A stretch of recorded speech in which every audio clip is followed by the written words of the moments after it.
Voilà des arbres à coque que j'ai achetés chez Lidl au prix de 2,60 €. Donc étant donné le prix, je vous laisse décider si cet achat était éthique de ma part. Je suis pas sûr d'avoir encore résolu la question moi-même, mais ce dont je suis sûr, c'est que je vais planter des arbres et que c'est en soi un geste écologiquement et symboliquement assez fort pour que ma décision n'ait pas été longue à prendre. On va regarder un petit peu ce que nous indique l'emballage. Donc les conseils de plantation, a priori tremper les racines dans l'eau, creuser un trou, placer du compost dans le fond du trou, ce que je ne vais pas faire. Au-dessus peut-être, mais en dessous je vois pas trop l'intérêt. Arroser abondamment et tasser. Bon, jusqu'ici rien d'exceptionnel. On nous indique qu'on peut manger les noix, on peut manger les noix. Exposition soleil mi-ombre. Le noyer fleuri mois 4, avril-mai. Hauteur 15 à 20 mètres. Très bien. On peut récolter septembre-octobre. Et la taille juillet à novembre. Résiste au gelé peut-être et arrosoir. Voilà. On peut peut-être les arroser. 2 noisetiers, même conseil de plantation. On fleurit de janvier à mars. Ça c'est pas dur de s'en rendre compte en ce moment. Tous les noisetiers sauvages sont en fleurs depuis déjà quelques temps. C'est les premiers pollens pour les abeilles. 4 à 6 mètres de haut. Récolte, taille, etc. etc. J'ai déjà beaucoup de noisetiers bien sûr sauvages. Mais c'était histoire d'essayer une nouvelle espèce. Même si on n'a pas d'indication sur la variété aussi bien des noyers, des noisetiers, des châtaigniers que je vais vous présenter là. Châtaignier.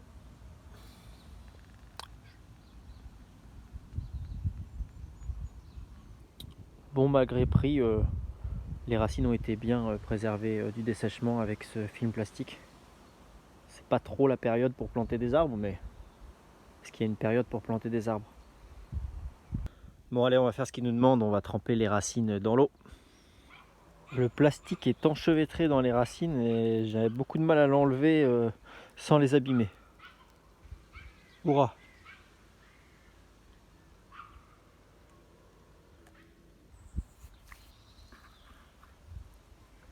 Voilà, il y a de la terre dans les seaux en plus, c'est presque du pralinage.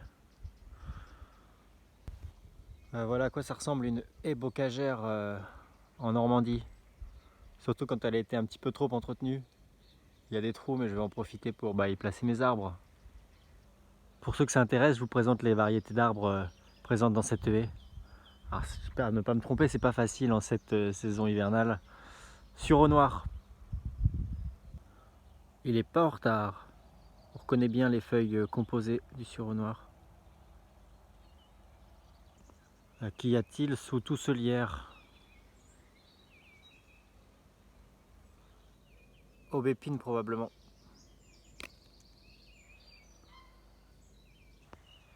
Un merisier, le cerisier sauvage. Écorce très reconnaissable. Beaucoup de noisetiers. Reconnaissable avec tous ces rejets. En fleurs. Sur le noisetier, les fleurs mâles qu'on voit ici, les chatons, et les fleurs femelles s'épanouissent pas en même temps. Ça évite à un même arbre de s'auto-féconder, de dégénérer. Du troène très vert. Il reste quelques feuilles de l'année dernière, un peu bleutées, violacées, c'était super joli. Mon préféré, le prunelier, avec tous les drageons tout autour. On voit bien les épines caractéristiques et le bois noir. C'est d'anciens rameaux qui sont transformés en épines assez redoutables en haie bocagère.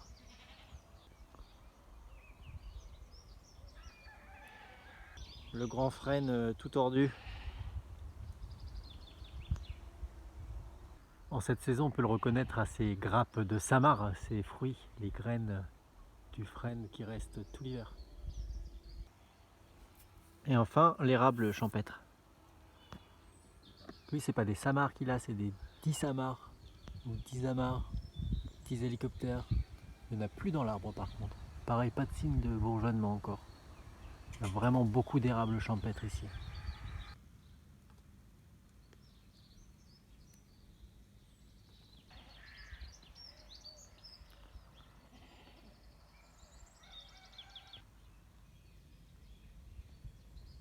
Le lamier pourpre, je crois. Le lierre. Le lierre aussi avec ses feuilles fructifères et ses fruits. Finalement, il y a déjà pas mal d'espèces comestibles dans une forêt bocagère typique en Normandie. Les noisetiers, bien sûr, avec les noisettes, et puis les pruneliers et l'aubépine, dont on peut manger les fruits, les sénelles et les prunelles une fois blettes, où on peut confectionner des sirops ou des confitures. Un noyer ou un châtaignier dans une haie, je ne sais pas trop quel va être le résultat.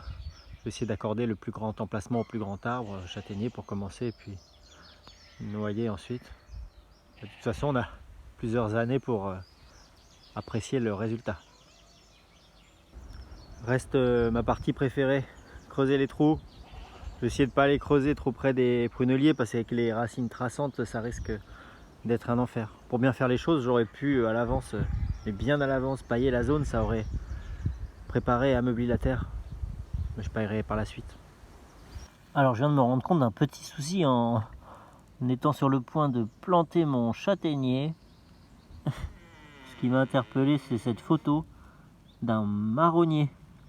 Un marronnier en fleurs, hein, on reconnaît bien. D'ailleurs, j'avais pas remarqué que sur l'emballage, on a bien écrit marronnier. Mais alors, ce qui m'étonne, c'est pourquoi ici nous avons des châtaignes. On reconnaît bien les bocs de châtaigne et les feuilles de châtaignier. Et pourquoi on nous annonce quand même que ce sont des fruits comestibles. Regardez comme elle a l'air contente.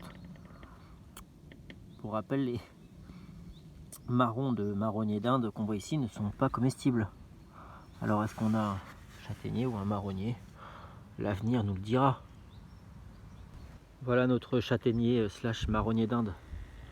Petite astuce vue sur la chaîne de la forêt nourricière, faire un trou un peu trop grand, enfoncer l'arbre, rabattre la terre sur le dessus et ensuite venir le tirer jusqu'au niveau du sol pour que les racines, plutôt que d'être affaissées et horizontales, se redressent et soient plus verticales pour venir chercher l'humidité et les minéraux en profondeur. Pareil, il conseille de venir faire s'effondrer la terre autour pour éviter que les racines ne tournent en rencontrant une terre trop compactée. Je vais essayer de faire ça à une main, ce qui va pas être facile.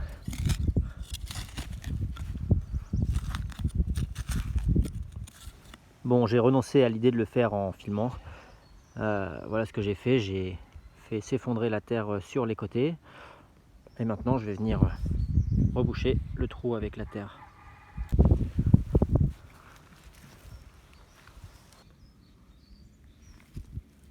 Vraiment très précoce ce petit châtaignier parce qu'on a déjà une très belle récolte, hein. Voilà, c'est le moment où on va venir tirer sur l'arbre pour bien placer les racines de manière horizontale.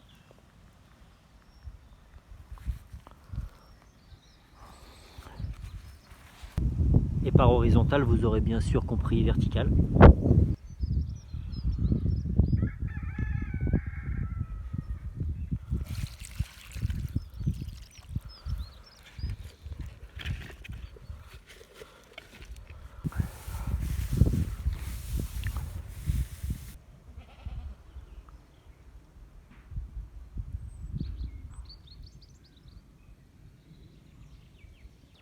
Le petit arbre deviendra grand, je l'espère. Bon, vous voyez l'inconvénient quand on plante un arbre dans une haie déjà formée, contrairement à un verger, une prairie, c'est que il y a beaucoup de racines. C'était assez pénible à creuser, donc j'espère deux choses: que j'ai pas trop endommagé les racines au détriment de ces noisetiers autour, mais bon, le noisetier est une espèce très coriace. Et j'espère aussi que la concurrence sera pas trop dure pour mon petit noyer que je vais planter ici. Même technique, je fais s'effondrer la terre tout autour du trou et je le redresse avant toutefois qu'il y ait encore trop de terre dessus, que ça vienne trop tirer sur les racines. Et je vais compléter avec la terre du trou. Voilà le petit noyer, un paillage, un arrosage et puis je vais procéder de la même manière pour les autres. Je m'apprête à planter le deuxième noyer et on se rend bien compte que la haie forme un talus. Ça forme une butte qui va permettre aux racines de garder les pieds relativement au sec et éviter le pourrissement des racines. Chaque fois que je trouve des cailloux, en creusant un trou, je les place autour de la plantation. Ça fait un mulch naturel, ça conserve un petit peu l'humidité et ça permet d'éviter aux autres plantes de pousser en même temps. Les petits noisetiers pour finir. On termine là dans les violettes du talus. J'ai une amie qui est passée tout à l'heure et qui m'a dit ne pas être très optimiste sur les chances de mes tout petits arbres au milieu de si grands arbres avec de si grandes racines. Mais au pire des cas, la leçon n'aura été que d'une dizaine d'euros pour aujourd'hui. Voilà, je vous remercie d'avoir regardé cette vidéo, à bientôt.